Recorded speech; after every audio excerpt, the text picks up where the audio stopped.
কি রে, তুই সকাল থেকে এখনো কিছু খাসনি কেন? হ্যাঁ, টেবিলের মধ্যে জ্যাম পাউরুটি রেখেছি, যা গিয়ে খেয়ে নে যা। না মা, আমি আজকে কিছু খাবো না, আমি শিবরাত্রির উপোস করেছি। রাত্রিবেলা আমি শিবের মাথায় জল ঢালতে যাব। হ্যাঁ, শিবরাত্রির উপোস করেছিস? যে খাবারের নাম শুনলে মাথা ঠিক রাখতে পারে না সে করেছে উপোস। ঠিক আছে, কিছুক্ষণ পর বলছি পোলাও আর ঝালঝাল করে কড়াইশুঁটি দিয়ে আলুর দম করেছি, খাবি? পোলাও আলুর দম?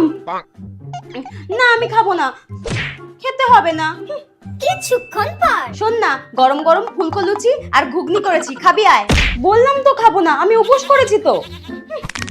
উফ, মাকে তো বলে দিলাম শিবরাত্রির উপোস করব, এদিকে খিদেতে আমার পেট জ্বলে যাচ্ছে। বলছি শোন না, সাবু মেখেছি খুব সুন্দর করে দুধ কলা দিয়ে, তুই তো খেতে ভালোবাসিস, খাবি?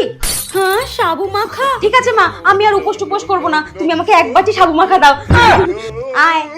আমার কপালে আর ভালো বর জুটবে না, কোনোবারেই আমি শিবরাত্রির উপোস করতে পারি না, দেখ ভালো লাগে না।